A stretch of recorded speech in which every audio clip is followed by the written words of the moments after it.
ಜೀವನದಲ್ಲಿ ಸಕ್ಸಸ್ ಪಡೆದಿರುವಂಥ ದೊಡ್ಡ ದೊಡ್ಡ ವ್ಯಕ್ತಿಗಳು ನಿಮಗೆಲ್ಲ ಗೊತ್ತೇ ಇರುತ್ತೆ. ಅದು ಯಾವ ಫೀಲ್ಡಲ್ಲಾದರೂ ಆಗಿರಬಹುದು, ಕ್ರಿಕೆಟಲ್ಲಾಗಿರ್ಬೋದು, ಅಥವಾ ಒಂದು ಸಿನಿಮಾ ಫೀಲ್ಡಲ್ಲಾಗಿರ್ಬೋದು, ಅಥವಾ ಒಂದು ವೈಜ್ಞಾನಿಕ ಫೀಲ್ಡ್ ಆಗಿರಬಹುದು. ಯಾವುದೇ ಒಂದು ಫೀಲ್ಡ್ ಆಗಿರಲಿ, ನಿಮಗೆ ಫೇವ್ರೇಟ್ ಅಂತ ಕೆಲವರು ಇರ್ತಾರೆ, ಲೈಫಲ್ಲಿ ಸಕ್ಸಸ್ಸನ್ನು ಕಂಡಿರೋರು. ಅಂಥವ್ರನ್ನು ನೀವು ನೋಡಿದ್ರೆ ಅವ್ರು ಯಾವಾಗಲೂ ನಗ್ನಗ್ತಾ ಇರ್ತಾರೆ.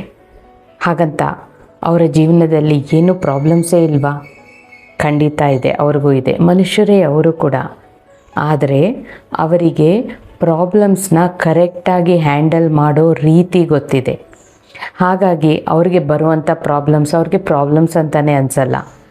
ಅದನ್ನು ಈಸಿಯಾಗಿ ಹ್ಯಾಂಡಲ್ ಮಾಡಿಕೊಂಡು ಮೆಟ್ಟಿ ನಿಂತು ಸಕ್ಸಸ್ ಕಡೆನೇ ಗಮನ ಇಟ್ಟು ಮುಂದಕ್ಕೆ ಹೋಗಿ ಸಕ್ಸಸ್ಸನ್ನು ಪಡ್ಕೊಂಡಿದ್ದಾರೆ.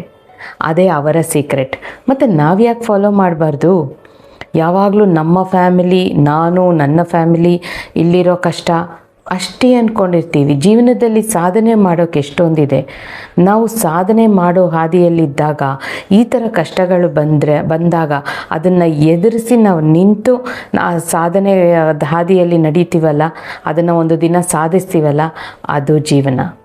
ಸೊ ಇನ್ನೂ ಯಾಕೆ ನಿಮ್ಮ ಪ್ರಾಬ್ಲಮ್ಸ್ ಬಗ್ಗೆನೇ ನೀವು ಯಾವಾಗಲೂ ಬೇಜಾರು ಮಾಡಿಕೊಂಡು ಕಷ್ಟದಲ್ಲಿದ್ದು ನೋವಲ್ಲಿರ್ತೀರ? ಅದರಿಂದ ಹೊರಗೆ ಬನ್ನಿ. ಅದನ್ನು ಹೇಗೆ ಸಾಲ್ವ್ ಮಾಡ್ಕೊಳ್ಳೋದು ಅಂತ ಜಾಣತನದಿಂದ ಯೋಚನೆ ಮಾಡಿ. ನಿಮಗೆ ಯೂನಿವರ್ಸ್ ಕೂಡ ಇದೆ. ಈಗ ಮ್ಯಾನಿಫೆಸ್ಟ್ ಮಾಡ್ಕೊಳ್ಳಿ, ಏನೇನು ಬೇಕೋ ಮ್ಯಾನಿಫೆಸ್ಟ್ ಮಾಡಿಕೊಂಡು ಜೀವನದಲ್ಲಿ ಎದ್ದು ನಿಲ್ಲಬೇಕು ಅನ್ನೋ ಛಲ ಇರಲಿ, ವಿಲ್ ಪವರ್ ಇರಲಿ. ಆಗ ನೋಡಿ ನಿಮ್ಮ ಜೀವನ ಹೇಗೆ ಬದಲಾಗುತ್ತೆ ಅಂತ.